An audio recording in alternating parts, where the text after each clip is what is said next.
പോലെ 1165 സ്പെയിനിൽ ജനിക്കുകയും പഴയ അന്ദുലുസിൽ ജനിക്കുകയും 1240 ദമസ്കസിൽ അള്ളാഹുവിന്റെ അടുത്തേക്ക് യാത്ര ചെയ്ത മഹാനായ സൂഫി വര്യനാണ്, പണ്ഡിതനാണ് ഷേഖ് ഇബ്നു അറബി. ഇസ്ലാമിക ലോകത്ത് അല്ലെങ്കിൽ തസവുഫിന്റെ ഫൽസഫയുടെ ലോകത്ത് ഷേഖ് മുഹീദ്ദീൻ ഇബ്നു അറബിയെ ഷേഖുൽ അക്ബർ എന്നാണ് വിളിക്കുന്നത്. അതെല്ലാം നമുക്ക് വിശദമായിട്ട് അറിയാം. എങ്ങനെയാണ് ഉസ്മാനികളുടെ ചരിത്രത്തിൽ ഷേഖ് മുഹീദ്ദീൻ അറബിയുടെ സാന്നിധ്യം ഉണ്ടാവുന്നത്? എന്തുകൊണ്ടാണ് അദ്ദേഹത്തിന്റെ സാന്നിധ്യത്തിന് ഇത്രയേറെ ഇമ്പോർട്ടൻസ് ഉണ്ടാവുന്നത്? അദ്ദേഹത്തിന്റെ ചിന്തകൾ ഏതൊക്കെ തരത്തിലാണ് ഇസ്ലാമിക ലോകത്ത് എസ്പെഷ്യലി പ്രത്യേകിച്ചും ഉസ്മാനി ഖിലാഫത്തിന്റെ ചരിത്രത്തിൽ ഇൻഫ്ലുവൻസ് ചെയ്തത് എന്നൊക്കെ നമുക്ക് ഈ വിഷയം സംബന്ധമായി സംസാരിക്കേണ്ടതുണ്ട്. ഷേഖ് മുഹീദ്ദീൻ ഇബ്നു അറബി സ്വാഭാവികമായും അന്തസ്സിൽ നിന്ന് യാത്ര തിരിച്ച് സ്വാഭാവികമായും അന്നത്തെ മധ്യകാല പണ്ഡിതന്മാരുടെ ഏറ്റവും പ്രധാനപ്പെട്ട ഒരു സവിശേഷത എന്ന് പറയുന്നത് യാത്രകളാണ്. യാത്രകളിലൂടെ വിവിധ ഭാഗങ്ങളിലൂടെ അവർ സഞ്ചരിക്കുകയും യാത്രകളുടെ പ്രധാന ലക്ഷ്യം ഒന്ന് അഭ്യസിക്കുക, അല്ലെങ്കിൽ അഭ്യസിപ്പിക്കുക, പഠിപ്പിക്കുക, അതിന്റെ കൂടെ ദഅവത്ത് നടത്തുക. ചിലർ അതിൽ കച്ചവട മാർഗമായും സ്വീകരിക്കാറുണ്ട്. ഷേഖ് മുഹീദ്ദീൻ ഇബ്നു അറബി അദ്ദേഹം സ്പെയിനിൽ നിന്ന് അന്ദുലസിൽ നിന്ന് തുനീസിയയിൽ എത്തുകയും തുനീസിയയിൽ നിന്ന് പിന്നീട് വെസ്റ്റ് ഏഷ്യൻ ഭാഗങ്ങളിലേക്ക് എത്തുകയും അവിടുന്ന് 1205 കൊനിയൻ ഭാഗത്തേക്ക്, ആധുനിക തുർക്കിയുടെ ഭാഗത്തേക്ക് അദ്ദേഹം എത്തുകയും ചെയ്യുന്നു. ആദ്യമായിട്ട് ഇന്നത്തെ തുർക്കിയുടെ ഭാഗത്ത് എത്തുന്നത് 1205 പിന്നീട് അദ്ദേഹം വീണ്ടും യാത്രകൾ ആരംഭിക്കുകയും 1216 കാലത്ത് വീണ്ടും മലാത്തിയ എന്ന് പറയുന്ന ഭാഗത്ത്, തുർക്കിയുടെ പ്രധാന റൂറൽ ഏരിയകളിൽ ഒന്നായ അവിടെ എത്തുകയും അവിടെ 1220 വരെയുള്ള കാലങ്ങൾ 4 വർഷം അദ്ദേഹം അവിടെ ജീവിക്കുകയും ചെയ്യുന്നു. പിന്നീടും ഇതേപോലെ സഞ്ചാരങ്ങളുമായി പല ഭാഗത്തേക്ക് ഇറങ്ങുകയും അവസാനം ദമസ്കസിൽ അദ്ദേഹം അവിടെ എത്തുകയും അവിടുന്ന് അള്ളാഹുവിലേക്ക് മടങ്ങുകയും ചെയ്യുന്നു എന്നതാണ് അദ്ദേഹത്തിന്റെ ജീവിതത്തിന്റെ ചുരുക്കം. ഷേഖ് മുഹീദ്ദീൻ ഇബ്നു അറബി ചരിത്രത്തിൽ നോക്കുമ്പോൾ ഈ 2 സന്ദർഭങ്ങളിലാണ് തുർക്കിക് വംശജരുമായിട്ടുള്ള അദ്ദേഹത്തിന്റെ ഇടപാടുകൾ ഉണ്ടാവുന്നത്. ചില സന്ദർഭങ്ങൾ ചരിത്രകാരന്മാർ പറയുന്നത് എർത്തുഗലും അല്ലെങ്കിൽ ഇങ്ങനെയുള്ള പല ഭാഗങ്ങളിൽ ചരിത്രങ്ങളിൽ അദ്ദേഹം വളരെ ചെറിയ സംഭവങ്ങളിൽ മാത്രമേ തുർക്കിക് കൈ ട്രൈബുമായിട്ടും അല്ലെങ്കിൽ തുർക്കിക് വംശജരുമായിട്ട് മീറ്റ് ചെയ്തിട്ടുള്ളൂ എന്നൊക്കെയാണ്. പക്ഷെ നമ്മൾ എർത്തുഗൽ സീരീസിൽ കാണുന്നത് അദ്ദേഹത്തിന്റെ വിശാലമായ ഒരുപാട് സംഭവങ്ങൾ അതിൽ കാണിക്കുന്നുണ്ട്. അത് പലതും ചരിത്രത്തിൽ നിന്നെടുത്ത് ഫിക്ഷനാക്കി മാറ്റുന്ന സംഭവമാണ്. അതെല്ലാം അതുപോലെ വിശ്വസിക്കണമെന്നില്ല. സ്വാഭാവികമായ ഒരു സീരീസിന്റെ ഭാഗം എന്ന നിലയിൽ അതിനെ കൂടുതൽ വിശാലമാക്കി മാറ്റി ബോഗാസ് എന്ന് പറയുന്ന എഴുത്തുകാരനും പ്രൊഡ്യൂസറുമായിരുന്ന അദ്ദേഹം അത് വിശാലമായി ചിത്രീകരിക്കുകയാണ് ചെയ്യുന്നത്. ഷേഖ് മുഹീദ്ദീൻ ഇബ്നു അറബിയുടെ ചിന്തകൾ യഥാർത്ഥത്തിൽ അദ്ദേഹത്തിന്റെ ശിഷ്യഗണങ്ങളിലൂടെയും അവരുടെ ശിഷ്യഗണങ്ങളിലൂടെയുമാണ് ഉസ്മാനി ഖിലാഫത്തിൽ അല്ലെങ്കിൽ ഉസ്മാനി ദർബാറിൽ ഇടയിൽ കൂടുതൽ വ്യാപിപ്പിക്കുന്നത്. അതിൽ അദ്ദേഹത്തിന്റെ പ്രധാനപ്പെട്ട ശിഷ്യൻ സദറുദ്ദീൻ ഖുനാവി അല്ലെങ്കിൽ ഖുനവി എന്നറിയപ്പെടുന്ന ആ മഹാനുഭാവനാണ്. അദ്ദേഹത്തിന്റെ ഷേഖ് ഇബ്നു അറബിയുടെ കൃതികളുടെ കമന്ററികളിലൂടെയാണ് കൂടുതൽ ഈ ചിന്ത ആ ഭാഗത്ത് വ്യാപിപ്പിക്കുന്നത്. അതിനുശേഷം ഷേഖ് ഇബ്നു അറബിയുടെ ശിഷ്യനായ സദറുദ്ദീൻ ഖുനാവിയുടെ തന്നെ ധാരാളം ശിഷ്യഗണങ്ങളിൽ കൂടി, ഉദാഹരണം ഫഖ്റുദ്ദീൻ ഇറാഖി, മുഅയ്യദുദ്ദീൻ ജന്ദി, ദാവൂദ് ഖൈസരി, ഖുതുബുദ്ദീൻ ഷിറാസി എന്നടക്കമുള്ള നിരവധി ശിഷ്യഗണങ്ങളിലൂടെ പിന്നീട് ഉസ്മാനികൾക്കിടയിൽ ഷേഖ് ഇബ്നു അറബിയുടെ ചിന്തകൾ വ്യാപിപ്പിക്കുന്നുണ്ട്. ഇതിൽ ഏറ്റവും കൂടുതൽ വിവാദപരമായ എന്നാൽ ഇന്നും കൂടുതൽ ചർച്ച ചെയ്യപ്പെടുന്ന ഒരു കൃതിയാണ് ഇബ്നു അറബി എഴുതി എന്ന് വിശ്വസിക്കപ്പെടുന്ന അഷ്ജറ നൊമാനിയ ഫി ദൗല ഉസ്മാനിയ എന്ന് പറയുന്ന ഗ്രന്ഥം. അതായത് ഉസ്മാനികളുടെ ഇനി വരുന്ന കാലത്തെക്കുറിച്ചുള്ള ചില പ്രതീകാത്മകമായ ഭാഷകളിലൂടെ ചിത്രീകരിക്കുന്ന ചില പ്രവചനങ്ങളെയാണ് ഈ കിതാബിൽ ഉൾക്കൊള്ളിച്ചിരിക്കുന്നത്. അതിൽ ഈ ഷജറ നൊമാനിയ ഫി ദൗല ഉസ്മാനിയ എന്ന് പറയുന്ന കിതാബ് തന്നെ ഒരുപക്ഷെ ഉസ്മാനികളുടെ ചരിത്രത്തിൽ ഏറ്റവും കൂടുതൽ പോപ്പുലറായി മാറിയ അവർക്കിടയിൽ, പ്രത്യേകിച്ച് ഉസ്മാനി ഭരണകർത്താക്കൾക്കിടയിലും അവരെ സപ്പോർട്ട് ചെയ്യുന്ന പണ്ഡിതന്മാർക്കിടയിലും സൂഫി വര്യന്മാർക്കിടയിലും ഈ കിതാബ് ഏറെക്കുറെ കൂടുതൽ ചർച്ച ചെയ്യപ്പെട്ടു എന്നുള്ളതാണ് നമുക്ക് ചരിത്രത്തിൽ കാണാൻ കഴിയുന്നത്. പക്ഷെ യഥാർത്ഥത്തിൽ അദ്ദേഹം തന്നെയാണ് എഴുതിയത് എന്നുള്ളത് സംശയമാണ് പലപ്പോഴും. കാരണം അതിന്റെ രീതികളും ഇബ്നു അറബിയുടെ മറ്റുള്ള രചനകളുടെ സ്റ്റൈലും ഈ രചനയുടെ രീതിയും വെച്ച് നോക്കിക്കൊണ്ട് ചില ചരിത്രകാരന്മാർ, വിമർശകർ പറയുന്നത് അദ്ദേഹത്തിലേക്ക് ചേർക്കപ്പെട്ട കിതാബാണ് എന്നുള്ളതാണ്. പക്ഷെ ഈ വിഷയത്തിന്റെ, ഈ കിതാബിന്റെ ഇവിടുത്തെ ഒരു പ്രാധാന്യം എന്നത്, പ്രസക്തി എന്നത് ഉസ്മാനികളുടെ വളർച്ചയെയും അവരുടെ ഉന്നമനത്തെയും അവരുടെ വികാസത്തെയും അവരിനി ചെയ്യാൻ പോകുന്ന ജിഹാദിനെയും ലോകത്ത് ഖിലാഫത്ത് എന്ന് പറയുന്ന സംവിധാനത്തിലേക്ക് മാറുന്നതിനെ കുറിച്ചുള്ള പ്രവചനങ്ങൾ അത് ഷേഖ് ഇബ്നു അറബിയിലേക്ക് ബന്ധിപ്പിക്കുന്നു എന്നുള്ളതാണ് ഈ കിതാബിന്റെ ഇവിടുത്തെ പ്രസക്തി എന്നത്. അതുപോലെ തന്നെ ഷേഖ് ഇബ്നു അറബിയുടെ ചിന്തകൾ, എന്തുകൊണ്ടാണ് ഷേഖ് ഇബ്നു അറബി ആ കാലത്ത് ഏറ്റവും കൂടുതൽ ഇമ്പോർട്ടന്റ് ആയി പ്രാധാന്യം അർഹിക്കുന്നത് എന്ന് വെച്ചാൽ, സ്വാഭാവികമായും തുർക്ക് വംശജരായ അറബികളല്ലാത്ത സെൽജൂക്ക് ഭരണം തകരുന്ന സാഹചര്യത്തിൽ അറബികളല്ലാത്ത ഈ ലോകത്ത് അറബി ഭാഷയിൽ ആ രീതിയിൽ അഗ്രഗണ്യരായ പണ്ഡിതന്മാരുടെ ഒരു ആവശ്യം ഇവർക്കുണ്ടായിരുന്നു എന്നുള്ളതാണ് ഇവരുടെ ഈ ഇബ്നു അറബിയുടെ സാന്നിധ്യത്തെ കുറിച്ചുള്ള പഠനങ്ങൾ പറയുന്നത്. ഒന്ന് അതാണ്. മറ്റൊന്ന്, ഷേഖ് ഇബ്നു അറബിയുടെ ചിന്തകൾ ഉസ്മാനി ദൗലത്തിന്, ഉസ്മാനി ഭരണകൂടത്തിന് കൂടുതൽ ശക്തി കൊടുത്തു, അത് ചാലകമായി മാറി. അതിനുവേണ്ടിയും ഇബ്നു അറബിയുടെ ചിന്തകൾ ഉപയോഗിച്ചു എന്ന് പറയുന്ന ഒരു നിരീക്ഷണമുണ്ട്. എങ്ങനെയെന്ന് വെച്ചാൽ, സാധാരണ നമുക്കറിയാം ഖിലാഫത്ത് എന്ന് പറയുന്ന ചർച്ച അത് ഖുലഫാ റാഷിദയുമായി ബന്ധപ്പെട്ട, അല്ലെങ്കിൽ നബി സല്ലല്ലാഹു അലൈഹി വസല്ലമയുടെ അതിന്റെ ആ ഹദീസ്, ഖുറൈശിൽ നിന്നാണ് ഇസ്ലാമിക ലോകത്തെ ഭരണകർത്താക്കൾ എന്ന് പറയുന്ന, ഖലീഫമാരെന്ന് പറയുന്ന ആ ഒരു ഹദീസിനെ കേന്ദ്രീകരിച്ചുകൊണ്ട് ഈ തുർക്കുകളുടെ ഈ ഭാഗത്തെ ഖിലാഫത്തിനെ അല്ലെങ്കിൽ അധികാരത്തെ ചോദ്യം ചെയ്യപ്പെടുന്ന സാഹചര്യം അവർക്കിടയിൽ രൂപപ്പെട്ടിരുന്നു. ഇതിനൊരു മറുമരുന്ന് എന്ന നിലയിൽ ഇബ്നു അറബിയുടെ ചിന്തകളെ, ഖിലാഫത്തുമായി ബന്ധപ്പെട്ട ചിന്തകളെ അൽ ഇൻസാനുൽ കാമിൽ എന്ന് പറയുന്ന നബി സല്ലല്ലാഹു അലൈഹി വസല്ലമയെ മിററായി, ഒരു പ്രതിബിംബമായും പ്രതീകമായി ചിത്രീകരിക്കുന്ന അൽ ഇൻസാനുൽ കാമിൽ, പെർഫെക്റ്റ് മാൻ എന്ന് പറയുന്ന ആശയത്തെ മുന്നിൽ വെച്ചുകൊണ്ട്, അതല്ല തന്നെ ഷേഖ് ഇബ്നു അറബിയുടെ കുതുബിയത്ത്, പോൾ എന്ന് പറയുന്ന, നമ്മൾ സാധാരണ കുതുബ് സമാൻ എന്ന് പറയുന്ന തസവുഫിൽ സ്ഥിരമായി ഉപയോഗിക്കുന്ന പദപ്രയോഗം, അതല്ലാതെ തന്നെ ഖിലാഫത്ത് എന്നതിനെ കുറിച്ചുള്ള വിശദമായ പദപ്രയോഗം, ഈ ചർച്ചകളെയൊക്കെ തസവുഫിലെ പണ്ഡിതന്മാർ, സൂഫി പണ്ഡിതന്മാർ, ഉസ്മാനി ഭരണകാലത്തിലെ പണ്ഡിതന്മാർ കൂടുതൽ ഇന്റർപ്രറ്റ് ചെയ്ത് അദ്ദേഹത്തിന്റെ ഈ ചിന്തയെ അവിടെ സ്ഥാപിക്കാൻ അവർ ശ്രമിച്ചു എന്നതാണ് ഇതിന്റെ മറ്റു പ്രധാനപ്പെട്ട പോയിന്റ്.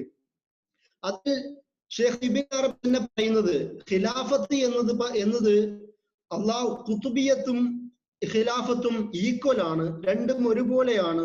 അള്ളാഹുവിന്റെ ഭരണത്തിന്റെ റെപ്രസെന്റേറ്റീവ് ആണ്, ഖലീഫയാണ് ആര്, ഭരണകർത്താവ് എന്ന രീതിയിൽ ഇബ്നു അറബി അന്നേ തന്നെ വിശദീകരിച്ചിരുന്നു.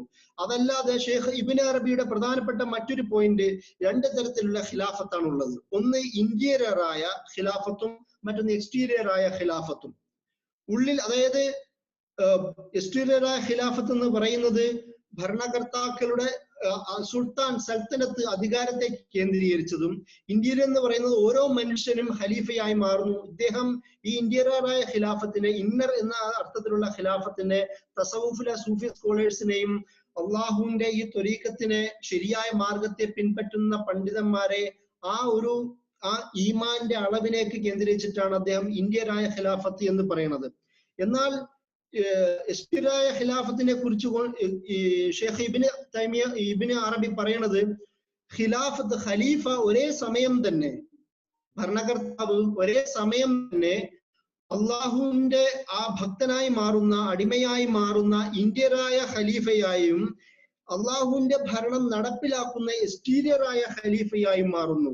അദ്ദേഹം ഖുലഫാ റാഷിദയും ഹസനെയും അതുപോലെ തന്നെ ഉമർ ബിൻ അബ്ദുൽ അസീസിന്റെ ഉദാഹരണം പറഞ്ഞുകൊണ്ടാണ് ഈ പറയുന്ന എക്സ്റ്റീരിയറായ ഖലീഫയെ കുറിച്ച് അദ്ദേഹം വിശദീകരിക്കുന്നത്. അതുപോലെ തന്നെ ഇന്ത്യയിലെ ഖലീഫ ബായസീദ് ബിസ്താമിനെ പോലുള്ള സൂഫി സ്കോളേഴ്സിന്റെ ഉദാഹരണമായി അദ്ദേഹം പറയുന്നു. ഇത് പിന്നീട് വന്ന പണ്ഡിതന്മാർ ഉസ്മാനിയ ഖിലാഫത്തിനെ ഖിലാഫത്ത് എന്ന് പറയുന്ന ആശയത്തിലേക്ക് എടുത്തു വിശദീകരിച്ചു.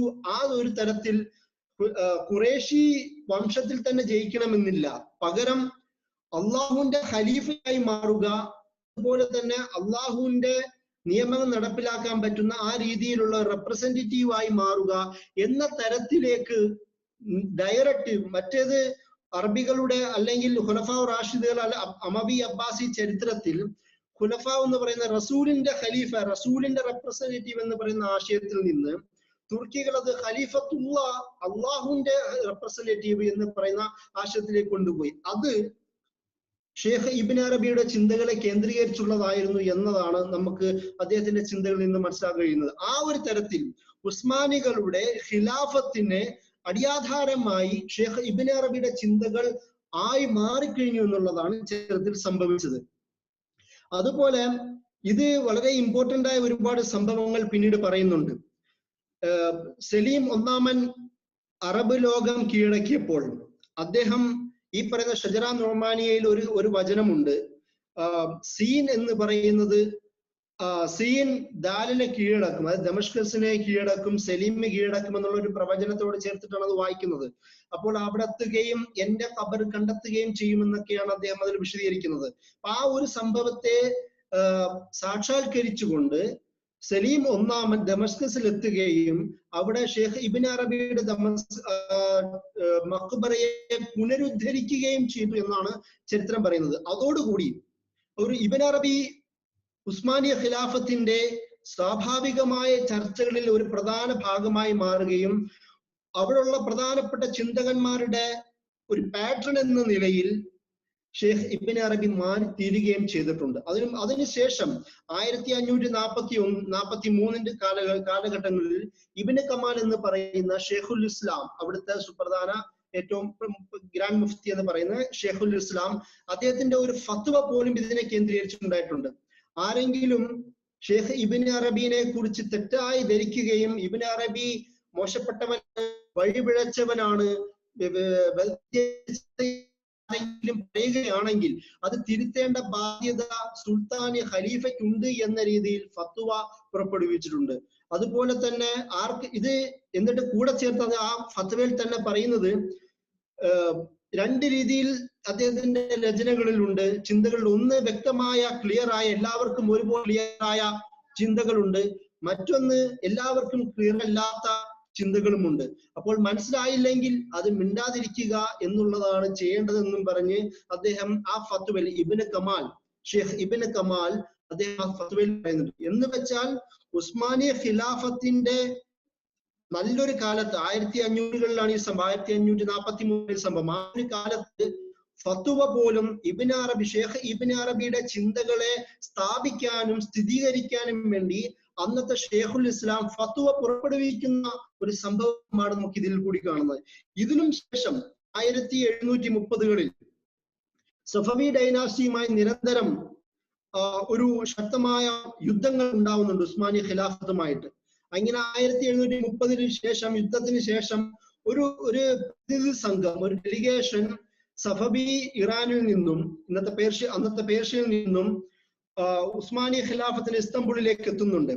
അവിടെ ചർച്ചകൾ നടക്കുമ്പോൾ ഓരോരുത്തരും അവരവരുടെ വാദങ്ങൾ പറയുന്നുണ്ട്. അപ്പോൾ ഉസ്മാനി പ്രതിനിധി അദ്ദേഹം പ്രധാനമായി എടുത്തു പറയുന്ന 3 പോയിന്റ്: ഞങ്ങൾ ഉസ്മാനികളുടെ ഒരു ലെജിറ്റിമസി എന്താണ്, ഞങ്ങളുടെ ഒരു നിയമ സാധുത എന്താണ്, ഇസ്ലാമിക ലോകത്ത് ഞങ്ങൾ ഖലീഫയാവാൻ അല്ലെങ്കിൽ ഖിലാഫത്ത് എന്ന് പറയുന്ന അധികാരം ഏറ്റെടുക്കാനുള്ള സാധുത എന്താണ് എന്ന് അദ്ദേഹം വിശദീകരിക്കുന്നത്. ഒന്ന്, ഇസ്താംബൂൾ കീഴടക്കുമെന്ന് പറയുന്ന നബി സല്ലല്ലാഹു അലൈഹി വസല്ലമയുടെ ഹദീസാണ്.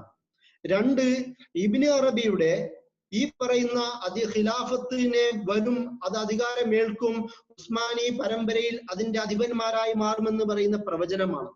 മൂന്നാമത്, ഇസ്ലാമിക ലോകത്ത് കൂടുതൽ ജിഹാദ് നടത്തിയത് സഫവികളെക്കാളും ഞങ്ങളാണ് എന്ന് പറഞ്ഞുകൊണ്ട് വാദം പറഞ്ഞുകൊണ്ടാണ് സഫവികളെക്കാൾ മുകളിൽ ഞങ്ങളാണ് സുപ്പീരിയർ എന്ന് ഉസ്മാനി പ്രതിനിധി ഈ സഫവികളോട് പറയുന്നത്. ഇവിടെ സഫവികളും ഉസ്മാനികളും തമ്മിലുള്ള ഒരു ചർച്ചയിൽ ഇബ്നു അറബിയുടെ ചിന്തകളും വളരെ പ്രാധാന്യം അർഹിക്കുന്നതാണ്. അതായത് ഷേഖ് സഫിയുദ്ദീൻ എന്ന് പറയുന്ന സൂഫി സ്കോളറിന്റെ നേതൃത്വത്തിൽ രൂപപ്പെട്ട് 15-ാം നൂറ്റാണ്ടിനോടടുത്ത് ഒരു നിരവധി തുർക്കുമൻ ഗോത്രവർഗക്കാർ ഇതിൽ കൂടിക്കലരുകയും അതിനുശേഷം 16-ാം നൂറ്റാണ്ടിന്റെ തുടക്കത്തിൽ 1503-ൽ സഫവി ഡൈനാസ്റ്റി സ്ഥാപിക്കപ്പെടുകയും ചെയ്യുന്നുണ്ട്. അപ്പോൾ സഫവി ഡൈനാസ്റ്റിയിലെ പ്രധാനപ്പെട്ട 3 എലമെന്റ് അംശങ്ങളുണ്ട്. ഒന്ന്, അതൊരു സൂഫി ത്വരീഖത്തിന്റെ ഭാഗമാണ്. 2, അത് തുർക്കുമൻ ട്രൈബ്, തുർക്കിക് ട്രൈബിന്റെ പ്രധാന ഭാഗങ്ങളിൽ ഒന്നായ തുർക്കുമൻ ട്രൈബ് ഇതുമായി കണക്ട് ചെയ്യപ്പെടുന്നു. 3-മത്, അവർക്കൊരു ഷിയഈ പൊളിറ്റിക്കൽ ഐഡിയോളജി അതുമായി കണക്ട് ചെയ്യപ്പെടുന്നു. അപ്പം ആ ഒരു ഷിയഈ ഐഡിയോളജിയും സമീപിച്ചുകൊണ്ട് ആ ഒരു അഹ്ലു ബൈത്ത് താല്പര്യമുള്ളവരെ അവർക്ക് ഏകോപിപ്പിക്കാൻ കഴിയുന്നു, തുർക്കുമൻ ആൾക്കാരെ ഏകോപിപ്പിക്കാൻ കഴിയുന്നു. സൂഫി ത്വരീഖത്തിന്റെ പാരമ്പര്യമുള്ളതുകൊണ്ട് സഫവികൾക്ക് സൂഫി ത്വരീഖത്തുമായി അഹ്ലു ബൈത്തുമായി ചേർന്ന് നിൽക്കുന്ന ഫോളോവേഴ്സിനെയും ഏകോപിക്കാൻ കഴിഞ്ഞിരുന്നു. ആ ഒരു സാഹചര്യത്തിൽ തസവുഫിന്റെ അവരെ പോലെ തന്നെ വെക്കാൻ പറ്റുന്ന, അല്ലെങ്കിൽ അതിനേക്കാളും വെക്കാൻ പറ്റുന്ന ഇബ്നു അറബിയെ പോലുള്ള ഒരു ഷെയ്ഖിന്റെ ആവശ്യവും ഉസ്മാനി ഖിലാഫത്തിന് ഉണ്ടായിട്ടുണ്ട് എന്ന് ഹുസൈൻ ഇൽമാനെ പോലുള്ള പണ്ഡിതന്മാർ വിശദീകരിക്കുന്നുണ്ട്. ആ ഒരു തരത്തിൽ സഫവികൾക്ക് മുകളിൽ ഇസ്ലാമിന്റെ ലോകത്ത് സുപ്പീരിയർ ആണ് എന്ന് കാണിക്കാൻ വേണ്ടി പോലും ഷെയ്ഖ് ഇബ്നു അറബീനെ ഉപയോഗിച്ച സന്ദർഭങ്ങൾ നമുക്ക് ചരിത്രത്തിൽ കാണാൻ കഴിയും. ഇതല്ലാതെ ഷെയ്ഖ് ഇബ്നു അറബിയുടെ ചിന്തകളെ നിരവധി കാലഘട്ടങ്ങളിലൂടെ വിശദീകരിച്ച നിരവധി പണ്ഡിതന്മാരെ ഉസ്മാനികൾക്കിടയിൽ നമുക്ക് കാണാൻ കഴിയും. അദ്ദേഹത്തിന്റെ പ്രധാനപ്പെട്ട ശിഷ്യൻ സദറുദ്ദീൻ കുനാവിയുടെ ശിഷ്യനായ ദാവൂദ് ഖൈസരി, അദ്ദേഹമാണ് ഷെയ്ഖ് ഇബ്നു അറബിയുടെ ചിന്തകൾക്ക് ഒരു ഫിലോസഫിക്കൽ അണ്ടർസ്റ്റാൻഡിങ് കൂടുതൽ കൊടുക്കുകയും വ്യാപിപ്പിക്കുകയും ചെയ്യുന്നത് ദാവൂദ് അൽ ഖൈസരിയാണ്. അദ്ദേഹത്തിന്റെ വർക്കുകളിലൂടെയാണ് പിന്നീട് ഇബ്നു അറബിന് കൂടുതൽ ലോകം പരിചയപ്പെടുന്നത്, പ്രത്യേകിച്ച് ഉസ്മാനികൾക്കിടയിൽ കൂടുതൽ പരിചയപ്പെടുന്നു എന്ന് പറയുന്നത്. ഇതേ ദാവൂദ് അൽ ഖൈസരിനെയാണ് ഉസ്മാൻ ഖാന്റെ മകനായ ഓർഹാൻ ഗാസി, അദ്ദേഹം അവരിന്ന് വിളിച്ചു വരുത്തുകയും ഈ ദാവൂദ് ഖൈസരിനെ വിളിച്ചു വരുത്തുകയും ആ ഇസ്നിക് എന്ന് പറയുന്ന ഭാഗത്ത് മദ്രസ, ഒരു സ്കൂൾ പണിയുകയും അതിന്റെ ലീഡറാക്കി മാറ്റുകയും ചെയ്യുന്നു. അതായത് ഖൈസരി ഇബ്നു അറബിയൻ ചിന്തയെ സാധാരണ അക്ബരിയൻ ചിന്ത എന്നാണ് പറയാം. കാരണം ഷെയ്ഖുൽ അക്ബർ എന്നുള്ള പദം ഉള്ളത് കൊണ്ട് പൊതുവെ അക്കാദമിക ലോകത്ത് അക്ബരിയൻ ചിന്ത എന്നാണ് പറയുക. അപ്പോൾ അക്ബരിയൻ ചിന്തയുടെ പ്രധാനപ്പെട്ട പണ്ഡിതനായ ദാവൂദുൽ ഖൈസരിയെ ഓർഹാൻ ഗാസി ഒരു സ്ഥാപനം ഉണ്ടാക്കുകയും അതിന്റെ ലീഡർ നേതാവാക്കി മാറ്റുകയും ചെയ്യുന്നത് ഉസ്മാനികളുടെ ചരിത്രത്തിൽ ഇബ്നു അറബിയുടെ ചിന്തകൾക്ക് കൂടുതൽ ആഴം ലഭിക്കാൻ കാരണമാകുന്നുണ്ട്. അതിനുശേഷം ഷെയ്ഖുൽ ഇസ്ലാമായ ഫനാരി 1470-കളിൽ അദ്ദേഹവും ഇതിന്റെ ഫുസൂസുൽ ഹിക്കം പോലുള്ള കിതാബുകൾക്ക് കമന്ററി എഴുതുന്നുണ്ട്. ഇബ്നു കമാ, ഞാൻ നേരത്തെ പറഞ്ഞതുപോലെ ഷെയ്ഖുൽ ഇസ്ലാം 1543-കളിൽ അദ്ദേഹത്തിന്റെ ഈ രചന ഉണ്ട്. അതല്ലാതെ അബ്ദുല്ലാ അൽ ബോസ്നവി 1632-ൽ മരിക്കുന്നതാണ് അദ്ദേഹം. 1600-കളിൽ ജീവിക്കുന്ന അബ്ദുല്ലാ ബോസ്നവിക്കും ഇതേപോലെ ഇതിന്റെ ഷെയ്ഖ് ഇബ്നു അറബിയുടെ കമന്ററി എഴുതുന്നുണ്ട്. അബ്ദുൽ ഗനി നാബുലുസി 1700-കളിലെ, അത് കമാലുദ്ദീൻ ഹരീരി 1800-കളിൽ, താഹിർ ബേഗ് 1924-26. അതിനുശേഷം അവസാനത്തെ ഉസ്മാനി പണ്ഡിതൻ, ഇബ്നു അറബിയെ കമന്ററി എഴുതുന്ന അവസാനത്തെ ഉസ്മാനി പണ്ഡിതൻ എന്ന് പറഞ്ഞ് എണ്ണുന്നത് അവ്നി കോണിക് എന്ന് പറയുന്ന 1938-ൽ മരിച്ച തുർക്കി സ്കോളറിനെയാണ്. അദ്ദേഹം ഒട്ടോമൻ സ്കോളറാണ്. തുർക്കി സ്കോളറും ഒട്ടോമൻ സ്കോളറും രണ്ടാണ്. ഉസ്മാനി ഖിലാഫത്ത് കാലത്ത് ജീവിച്ചിരിക്കുന്ന തുർക്കി ഒട്ടോമൻ സ്കോളർ എന്നാണ് പറയുക. ശേഷം ജനിച്ച് വളരുന്നവരെ തുർക്കി സ്കോളർ എന്നുമാണ് പറയുക. ആ വേറൊരു വിഷയത്തിലുണ്ട്. ഈ ഒരു തരത്തിലാണ് വിവിധ കാലഘട്ടങ്ങളിലൂടെ ഷേഖ് ഇബ്നു അറബിയുടെ ചിന്തകൾ ഉസ്മാനി കാലഘട്ടങ്ങളിൽ കൂടുതൽ വ്യാപിച്ചിരുന്നു എന്ന് നമുക്ക് കാണാൻ കഴിയും. അതല്ല തന്നെ 1400-കളിൽ ഷേഖ് ഇബ്നു അറബിയുടെ ചിന്തകളെ അന്നാട്ടിലെ ഹെററ്റിക് എന്ന് ലോകവും ബാക്കി പണ്ഡിതന്മാരും കരുതുന്ന സൂഫി ത്വരീഖത്തുകളെ പരാജയപ്പെടുത്തുവാനും അവരെ സമൂഹത്തിൽ നിന്ന് അകറ്റുവാനും വേണ്ടി ഷേഖ് ഇബ്നു അറബിയുടെ ചിന്തകൾ ഉപയോഗിച്ചിട്ടുണ്ട് എന്ന് പറയുന്ന പഠനങ്ങളും ഈ അടുത്ത് വന്നിട്ടുണ്ട്. അതായത് ഷേഖ് ഉസ്മാൻ മുറാദ് രണ്ടാമൻ അദ്ദേഹം ഷേഖ് ഇബ്നു അറബിയുടെ ചിന്തകളെ ഉപയോഗിച്ചുകൊണ്ട് ഹുറൂഫി ത്വരീഖത്ത് എന്ന് പറയുന്ന അന്ന് വഴിതെറ്റി എന്ന് വ്യതിചലിച്ച ത്വരീഖത്തായിട്ടാണ് പൊതുവെ ബേഷറഈ വിരുദ്ധമായ ത്വരീഖത്തായിട്ടാണ് അതിനെ കാണുന്നത്. ആ ഒരു ത്വരീഖത്തിനെതിരെ ഷേഖ് ഇബ്നു അറബിയുടെ ചിന്തകളെ ഉപയോഗിക്കുന്നതായിട്ട് ചരിത്രത്തിൽ നമുക്ക് കാണാൻ കഴിയും. അതല്ലാതെ തന്നെ ഷേഖ് ഇബ്നു അറബിയുടെ ചിന്തകളിൽ ഖിലാഫത്തിനെ കൂടെ വെക്കുന്നത് അദ്ദേഹത്തിന്റെ ഖിലാഫത്തിനെ കുറിച്ചുള്ള ചിന്തകളെ വിവിധ പണ്ഡിതന്മാർ വിവിധ കാലഘട്ടങ്ങളിൽ കൂടുതൽ ഇന്റർപ്രറ്റ് ചെയ്ത് ഉസ്മാനിയ ഖിലാഫത്തിന്റെ ഖലീഫയെ താത്വികമായി ഇസ്ലാമിന്റെ നിയമങ്ങളൊക്കെ ഉപയോഗിച്ചുകൊണ്ട് സ്പിരിച്വലായും ഫിഖഹിന്റെ ഭാഷയും ഉപയോഗിച്ചുകൊണ്ട് താത്വികമായി സപ്പോർട്ട് ചെയ്യുന്ന സംഭവങ്ങൾ ഉണ്ടായിട്ടുണ്ട്. പ്രധാനപ്പെട്ട പണ്ഡിതന്മാരായ ഷുറാനി എന്ന് പറയുന്ന പണ്ഡിതൻ, താഷ്കോപ്രിസാദി എന്ന് പറയുന്ന പണ്ഡിതൻ, അതുപോലെ ഹമദാനി എന്ന് പറയുന്ന പണ്ഡിതൻ, നിരവധി വിവിധ കാലഘട്ടങ്ങളിൽ ജീവിച്ചവരാണ് ഇവരൊക്കെ. ഇവരുടെ വിവിധ ചിന്തകളിലൂടെ ഇവരുടെ ഈ കമന്ററികളിലൂടെ ഖിലാഫത്ത് എന്ന് പറയുന്ന ഇബ്നു അറബിയുടെ ചിന്തകളെ വിശദീകരിച്ചുകൊണ്ട് ഉസ്മാനി ഖിലാഫത്തിനെ സപ്പോർട്ട് ചെയ്യുന്ന സംഭവങ്ങളാണ് ഉണ്ടായത്. അതുപോലെ മറ്റൊരു പ്രധാനപ്പെട്ട പണ്ഡിതനാണ് ബിൽദീസി എന്ന് പറയുന്ന ഉസ്മാനി പണ്ഡിതൻ. അദ്ദേഹം ഷേഖ് ഇബ്നു അറബിയുടെ റുബൂബിയത്ത് എന്ന് പറയുന്ന കൺസെപ്റ്റിനെ കൂടുതൽ ഇന്ന് നമ്മൾ കാണുന്ന അതേ അണ്ടർസ്റ്റാൻഡിങ്ങിൽ തന്നെയാണ് റുബൂബിയത്ത് എന്ന് പറയുന്ന ഇബ്നു അറബിയുടെ ചിന്തകളെ വിശദീകരിക്കുന്നത്. അതിൽ വളരെ കൗതുകരമായ പറയുന്നത് അദ്ദേഹം പറയുന്നത് റുബൂബിയത്ത് എന്ന് പറയുന്നത് അള്ളാഹുവിന്റെ നാട്ടിലെ ഭരണം എന്ന് പറയുന്നത് റുബൂബിയത്തിന്റെ ഒരു എക്സ്റ്റൻഷൻ ആയിട്ടാണ് ബിൽദീസി അതിനെ വിശദീകരിക്കുന്നത്. അതുപോലെ തന്നെ ഷേഖ് ഇബ്നു അറബിയുടെ ചിന്തകളെ വിശദീകരിച്ച അഹമ്മദ് ബീജാൻ എന്ന് പറയുന്ന മറ്റൊരു സൂഫി സ്കോളർ, അഹമ്മദ് ബീജാൻ അതിനെ വിശദീകരിക്കുന്നത് രണ്ട് തരത്തിലുള്ള ഖിലാഫത്തുണ്ട്. ഒന്ന് ആദം അലൈഹിസ്സലാമിന്റെ ഖിലാഫത്ത്, രണ്ടാമത് ദാവൂദ് അലൈഹിസ്സലാമിന്റെ ഖിലാഫത്ത്.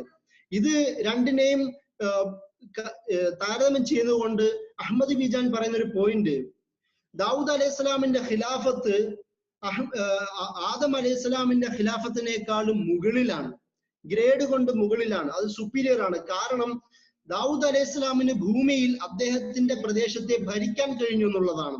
ആദം അലൈഹിസ്സലാമിന് സ്വയം ഖലീഫയായി മാറുന്നു എന്നതും ദാവൂദ് അലൈഹിസ്സലാമിന്റെ ഭരണകർത്താവ് എന്ന് പറയുന്ന പൊസിഷനിലേക്ക് എത്തുന്നതും എന്നതുകൊണ്ട് അത് ദാവൂദ് അലൈഹിസ്സലാമിന്റെ ഖിലാഫത്ത് സുപ്പീരിയർ ആണ് എന്ന് പറഞ്ഞ് വിശദീകരിക്കുന്നുണ്ട്.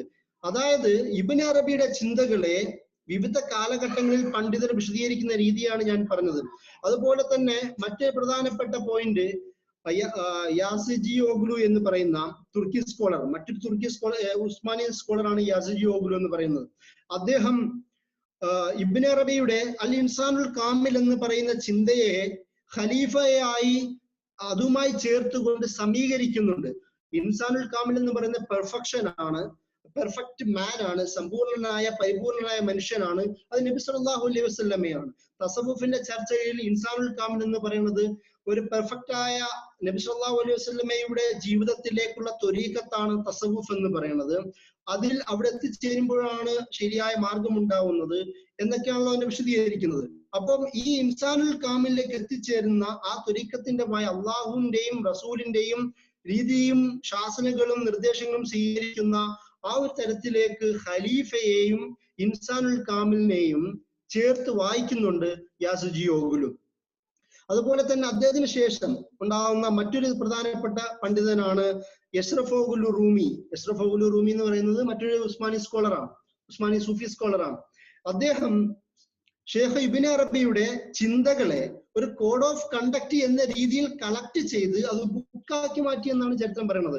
അതായത് അദ്ദേഹത്തിന്റെ കൂടെയുള്ള ദർവീഷ് ഫോളോവേഴ്സിന്, അദ്ദേഹത്തിന്റെ കൂടെയുള്ള ശിഷ്യഗണങ്ങൾക്ക് ആവശ്യമായ മാർഗനിർദ്ദേശങ്ങൾ കൊടുക്കുന്ന ഒരു book of code of conduct എന്ന നിലയിൽ പോലും പിന്നീട് ഇബ്നു അറബിയുടെ ചിന്തകളെ ക്രോഡീകരിക്കുന്ന സാഹചര്യം ഉണ്ടായി. അതുപോലെ തന്നെ ഇബ്നു അറബിയുടെ സിയാസത്ത്, ഗവർണൻസ് എന്ന് പറയുന്നത് റുബൂബിയത്തിന്റെ ഭാഗമാണെന്ന് നേരത്തെ ഞാൻ പറഞ്ഞു. അഹമ്മദ് ബിജാന്റെ ചിന്തകൾ പോലെ വിവിധ പണ്ഡിതന്മാരും വിവിധ കാലഘട്ടങ്ങളിൽ ഇതിനെ വിശദീകരിക്കുന്നത് നമുക്ക് കാണാൻ കഴിയും. ഇങ്ങനെ ഉസ്മാനികളുടെ ജീവിതത്തിൽ ഷേഖ് ഇബ്നു അറബി ആദ്യം മുതൽ അവസാനം വരെ അദ്ദേഹത്തിന്റെ സാമീപ്യ, ഫിസിക്കൽ പ്രസൻസ്